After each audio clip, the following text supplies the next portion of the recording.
विश्व के सभी मेरे साथियों को राजरत्न अम्बेडकर की ओर से जय भीम, नमो बुद्धाय। द बुद्धाने समा के 9वें भाग में आप सभी लोगों का स्वागत है। कल के भाग में हम लोगों ने देखा कि सिद्धार्थ गौतम अपने प्रवर्जित रहने पर वो अड़े रहते हैं और इस सामाजिक समस्या का हल ढूंढने के लिए वो उनके समय के जो भी पहले के दार्शनिक थे उन्होंने क्या क्या मत रखे हुए हैं उसका अभ्यास करने के लिए, प्रशिक्षण करने के लिए वो निकल पड़ते हैं। अब देखते हैं कि आगे क्या हुआ। सिद्धार्थ गौतम फिर वहां से आलार कालम इनके आश्रम में जाके सांख्य शास्त्र और समाधि मार्ग का प्रशिक्षण लेकर अपने समस्या का हल उनके यहाँ से अगर मिलता है तो उसका प्रशिक्षण करने के लिए जाने का सोचते हैं। जब वो आलार कालम के आश्रम के लिए निकलते हैं तो रास्ते में उनको भृगु ऋषि का आश्रम दिखता है। वो कुतूहलता के कारण वो उनके आश्रम में जाते हैं। आश्रम में देखते हैं आश्रम में कोई नहीं है, सभी लोग ईंधन के लिए बाहर गए होते हैं। तो जैसे ही सिद्धार्थ गौतम भृगु ऋषि के आश्रम में जाते हैं, सभी लोग अपने अपने जगह से उस आश्रम में आए होते हैं। उनके हाथों में लकड़ियाँ, ईंधन का सामान, घास फूस, फल और ये सारा हाथ में उनके होता है। भृगु ऋषि भी वहां पर आ जाते हैं। वो भृगु ऋषि से पूछते हैं कि आपके आश्रम में किस तरह का शिक्षण दिया जाता है। तो भृगु ऋषि उनको तपश्चर्या मार्ग के बारे में बताते हैं कि उनके जो सारे शिष्य हैं ये किस तरह से पानी में डूबे रहते हैं और कछुए आकर उनके बदन को नोचते हैं। जितनी ज़्यादा पीड़ा उनके शरीर को होगी उतना उनको स्वर्ग मिलेगा। तो कुछ उनके ऋषि, उनके शिष्य ये सूरज के नीचे, तपते हुए सूरज के नीचे वहाँ पर बैठे रहते हैं, खुद को तकलीफ देते हैं। अलग अलग तरह से उन्होंने तपश्चर्या के मार्ग बताए। खाना पीना किस तरह से वो लोग खाते हैं।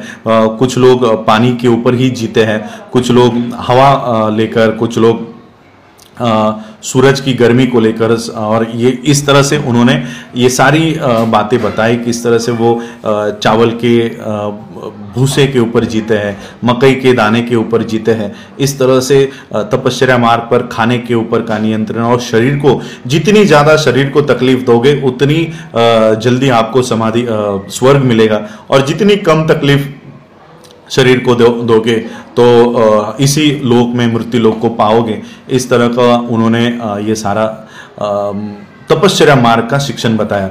सिद्धार्थ ने कहा कि मैं तो किसी स्वर्ग के प्राप्ति के लिए नहीं निकला हूँ, मैं संसार में जो दुख है उस दुख का कारण ढूंढने के लिए और उस दुख को नष्ट कैसे किया जाता है उसका मार्ग ढूंढने के लिए निकला हूं। तो मुझे आप अनुमति दीजिए, मुझे आलार कालम इनके यहाँ जाना है। तो भृगु ऋषि ने कहा कि विंध्य कोष्ठ में आलार कालम वहाँ पर रुके हुए, और फिर भृगु ऋषि ने कहा कि आप सांख्य शास्त्र और समाधि मार्ग का प्रशिक्षण लेकर ही नहीं रुकोगे, आपका जो निश्चय है वो दृढ़ निश्चय है और इसमें आप कहीं आगे जाओगे, ये उनको पता है। और फिर भृगु ऋषि से सिद्धार्थ ने अनुमति ली और आलार कालम के यहाँ पहुंचे। आलार कालम के यहाँ पहुंचने के बाद सिद्धार्थ ने आलार कालम से कहा कि मैं आपसे सांख्य शास्त्र के बारे में सीखने के लिए आया हूँ, क्या आप मुझे सांख्य शास्त्र के बारे में सिखाएंगे।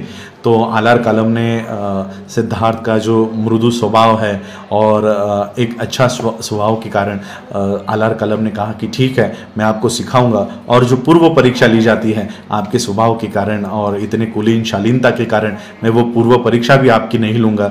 और जितना भी सांख्य शास्त्र के बारे में आलार कालम जाना करते थे वो सारी शिक्षा वो सिद्धार्थ गौतम को दी। सिद्धार्थ भी इन सारी शिक्षाओं को प्राप्त करके उसमें निपुण हो गए और सभी सांख्य शास्त्र के बारे में जितनी भी शिक्षा प्राप्त करनी थी वो सिद्धार्थ ने कर ली। और सिद्धार्थ ने फिर प्रश्न किया कि इसके अलावा भी और सीखने के लिए कुछ है सांख्य शास्त्र के बारे में। तो आलार कालम ने कहा कि नहीं, जितना भी मैं जानता था वो सारा मैंने आपको सिखा दिया है। सांख्य शास्त्र सीखने के बाद सिद्धार्थ को समाधि मार्ग का भी प्रशिक्षण करना था। तो सिद्धार्थ ने आलार कालम से पूछा कि मुझे पता है कि आप ध्यान साधना और समाधि मार्ग में भी बाबा साहब ने जो वर्ड यूज़ किया है वो है concentration of mind. Concentration of mind यानी चित्त की एकाग्रता में आप काफ़ी निपुण हैं, माहिर हैं, तो आप मुझे वो चित्त की एकाग्रता और समाधि मार्ग का भी प्रशिक्षण क्या आप मुझे देंगे? तो आलार कलब ने कहा कि बड़ी खुशी से।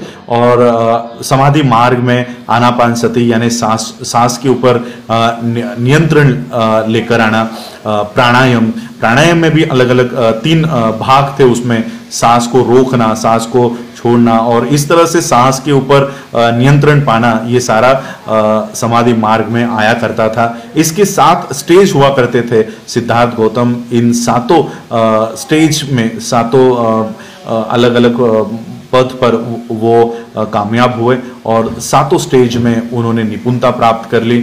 और समाधि मार्ग का प्रशिक्षण करने के बाद उन्होंने फिर से आलार कलम को पूछा कि क्या अब भी कुछ बचा है समाधि मार्ग के बारे में सीखने के लिए, क्या जो कुछ बचा है तो आप मुझे बताइए। आलार कलम ने कहा कि जितना भी मेरे पास था वो सब मैंने आपको सिखा दिया है, अब इसके अलावा मेरे पास और कुछ नहीं है।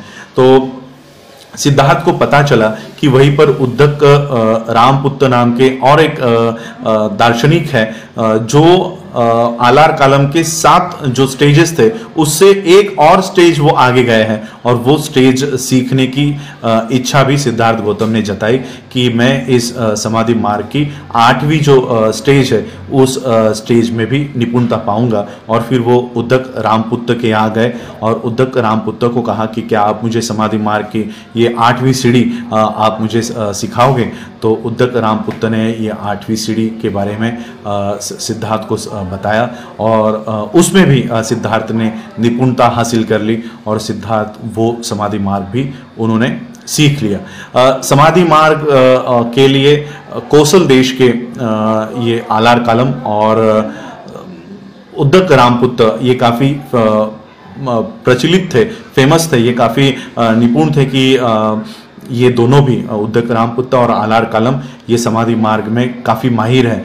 लेकिन मगध देश में भी कुछ इसी तरह के दार्शनिक माहिर थे समाधि मार्ग में। तो सिद्धार्थ ने सोचा क्यों ना मगध देश में भी जाया जाए और वहाँ से भी समाधि मार्ग का प्रशिक्षण लिया जाए। तो सिद्धार्थ गौतम वहाँ से मगध के लिए गए और मगध में वहाँ पे फिर से उन्होंने समाधि मार्ग का प्रशिक्षण लिया। लेकिन जो समाधि मार्ग कौशल में हुआ, कौशल देश का था, वो मगध देश का काफ़ी अलग था। कौशल देश में सांस के ऊपर नियंत्रण लेना ये समाधि मार्ग का एक भाग हुआ करता था, लेकिन मगध देश का जो समाधि मार्ग था वो पूरी तरह से सांस को रोककर कंसंट्रेशन, चित्त की एकाग्रता करने जैसा ये मार्ग था। तो सिद्धार्थ जब इसमें प्रशिक्षण ले रहे थे तब ये सांस को वो रोका करते थे और चित्त की एकाग्रता करने की कोशिश किया करते थे। तब उनके कानों में से बहुत नोकीली आवाज़ आया करती थी, चुभने वाली और तीव्र आवाज़ आया करती थी। लेकिन इसके ऊपर भी सिद्धार्थ ने निपुणता हासिल कर ली। सिद्धार्थ जब इस प्रशिक्षण का इस मार्ग का जब प्रशिक्षण ले रहे थे तब उनके सर को मानो जैसे कोई नोकीली चाकू से काट रहा हो, इस तरह के अनुभव उनको इस समाधि मार्ग में आते थे। लेकिन धीरे धीरे उन्होंने इस समाधि मार्ग में भी निपुणता हासिल कर ली और इस तरह से उन्होंने सांख्य शास्त्र और समाधि मार्ग का प्रशिक्षण हासिल कर लिया। फिर सिद्धार्थ गौतम को लगा कि वो सांख्य शास्त्र तो सीख गए, समाधि मार्ग भी सीख गए, लेकिन भृगु ऋषि के आश्रम में जब वो गए थे और तब उन्होंने जब तपस्या को देखा था तब इस तपस्या मार्ग का उन्होंने प्रशिक्षण नहीं लिया है। तब इस तपस्या मार्ग का प्रशिक्षण लेने के लिए भी वो दृढ़ हो गए और फिर वो गया आए, जिसे आज हम लोग बोध गया कहते हैं। तो वो गया आए और गया में फिर वो तपस्या करने के लिए एक एकांत की अच्छी जगह वो ढूंढ रहे थे और फिर निरंजना नदी के तट पर उन्होंने एकांत में एक अच्छी जगह ढूंढी, उसे साफ किया और वहां पर तपस्या मार्ग का प्रशिक्षण करने की उन्होंने शुरुआत की। जो 5 परिव्राजक सिद्धार्थ गौतम को मिले थे, जिन्होंने ये खबर लाई थी कि कोलिया और शाक्यों में अब समेट हो गया है, वो 5 परिव्राजक वो भी वहां पर ही तपस्या मार्ग का प्रशिक्षण करने के लिए आए थे। तो उन्होंने सिद्धार्थ गौतम से अनुमति ली कि क्या वो भी इन 5 को अपने साथ लेंगे और प्रशिक्षण जो तपस्या मार्ग का प्रशिक्षण है उसमें इनको भी शामिल करेंगे। तो सिद्धार्थ ने इन 5 परिव्राजकों को भी उस तपस्या मार्ग में शामिल किया और फिर सिद्धार्थ गौतम का ये तपश्चर्या मार्ग का प्रशिक्षण शुरू हुआ। ये तपश्चर्या मार्ग अपने आप को इतना कष्ट देने वाला साबित हुआ कि सिद्धार्थ 7 दिन में जब भिक्षा लेने के लिए जाया करते थे तब वो 7 दिन उनका जो अन्न है वो उनके पास रहे, इस तरह से वो अन्न लिया करते थे। और फिर धीरे धीरे 7 दिन जब वो खाया करते थे तो 7 दिन में से 5 दिन 6 दिन ऐसा करते करते वो दिन में 2 बार और दिन में 1 बार, और वो भी 1 निवाला या 2 निवाला इतना ही अन्न ग्रहण करे। यहाँ तक वो अपने आप को कष्ट दे रहे थे कभी। और फिर वो इतना आगे चले गए कि वो 1 दिन में 1 बार, 1 हफ्ते में 1 बार और 15 दिन में फिर कभी 1 बार खाना खाया करते थे, और वो भी सिर्फ 1 निवाला। और फिर वो 1 निवाले से चावल के 1 दाने पर, दाल के 1 दाने पर और तिल के, सिसम के 1 दाने पर इतना उनका ये भोजन हुआ करता था। उन्होंने खुद को इतनी तकलीफ दे दी थी, खाना उन्होंने इतना कम कर दिया था कि उनका जो पेट था ये, वो अगर अपने नाभि को हाथ लगाते तो वो अपने रीढ़ की हड्डी को जाके लगता, पीठ को जाके लगता था, और अगर वो अपने पीठ को हाथ लगाते तो वो नाभि को आकर लगता था। इतनी अवस्था उनकी हो गई थी कि उनका पेट और पीठ दोनों भी एक हो गए थे। इतने दुबले पतले और इतने पावरलेस और वो इस तरह से हो गए थे कि उनमें थोड़ी भी शक्ति नहीं थी, लेकिन फिर भी वो अपने आप को तकलीफ दिया करते थे। अगर खड़े खड़े तपस्या करते तो वो खड़े ही रहते, बैठते नहीं। अगर बैठ के तपस्या करते तो वो बैठे ही रहते, खड़े नहीं होते। गर्मियों में, तपती गर्मियों में वो खुद को सूरज के नीचे तपती गर्मी में लाकर बिठा देते थे, और रात के समय में जहाँ पर हवा भी नहीं आए ऐसे गर्द झाड़ियों में जाकर बैठा करते थे और तपस्या लेते थे। ठंडियों में ठंडी जंगल में जाकर ठंड में वो वहां पर जाके बैठा करते थे। इतनी गर्द झाड़ियों में, इतने डीप जंगल में जाकर वो तपस्या किया करते थे कि कोई साधारण आदमी अगर उस जंगल को देखे तो उसके रोंगटे खड़े हो जाए। इस तरह के डरावने जंगल में जाके वो रहा करते थे। स्मशान में जाकर वो जली हुई जो हड्डियां होती थी वो हड्डियां अपने सर के नीचे सिराने के तौर पर वो लेकर सोया करते थे। तो इस तरह का जीवन तपस्या मार्ग में वो बिता रहे थे। तो ये सारा तपस्या कर रहे थे। ये सारी तपस्या उनकी 1 दिन 2 दिन नहीं, पूरे 6 सालों तक ये तपस्या मार्ग का प्रशिक्षण उनका चला। 6 साल बीतने के बाद भी उनको कोई नया प्रकाश नहीं दिखाई दे रहा था, कोई नया मार्ग दिखाई नहीं दे रहा था। और वो अपने आप से सवाल कर रहे थे, क्या जो स्वर्ग की प्राप्ति के लिए इस तरह का तपस्या करते हैं और अंत में उनको दुख होता है, बाकी इसी लोक में जो सुख के पीछे भागते हैं और फिर अंत में उनको दुख होता है, क्या मेरा आचरण भी कुछ ऐसा ही नहीं है?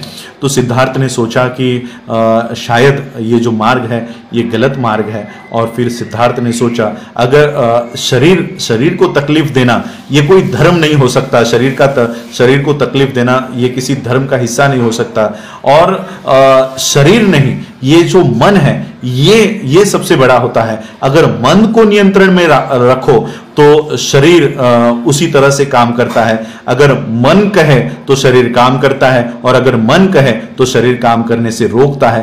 तो सबसे पहले हमको मन के ऊपर नियंत्रण लाना है, तो इसके लिए मन को ही हम लोगों को ट्रेन करना होगा, प्रशिक्षण देना होगा। इस तरह से उन्होंने इस तपस्या मार्ग का उन्होंने सोचा कि ये तपस्या मार्ग उनको अपने ध्येय तक लेकर नहीं जा रहा।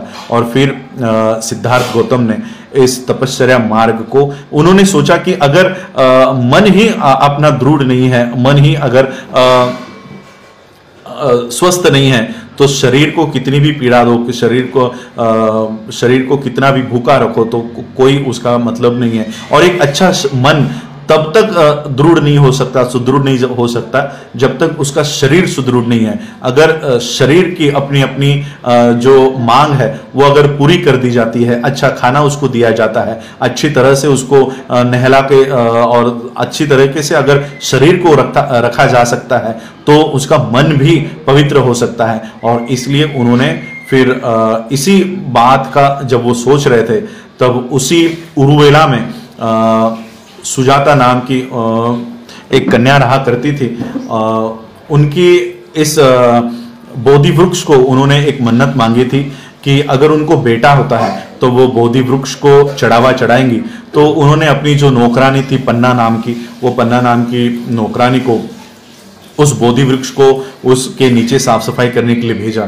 तो पन्ना जब यहाँ पर आई, उन्होंने देखा सिद्धार्थ वहां पर बैठे हुए हैं और उनको लगा कि कहीं ये उस बोधि वृक्ष के देवता तो नहीं है। तो वो पन्ना दौड़ते हुए सुजाता को जाकर उन्होंने बताया कि उस बोधि वृक्ष के देवता वहां पर बैठे हैं। तो सुजाता ने एक सोने की कटोरी में वो खाना रखा और वो खाना लेकर वो उस बोधि वृक्ष के यहाँ पर गई और वो खाना सिद्धार्थ को दिया। सिद्धार्थ फिर वो खाना लेकर लेकर नदी के तट पर गए और उस नदी के तट पर खुद को सुशोभित किया, नहाए और फिर वो खाना उन्होंने ग्रहण किया। और खाना ग्रहण करने के बाद उन्होंने तपश्चर्या मार्ग का हमेशा हमेशा के लिए वहाँ से उन्होंने इनकार कर दिया।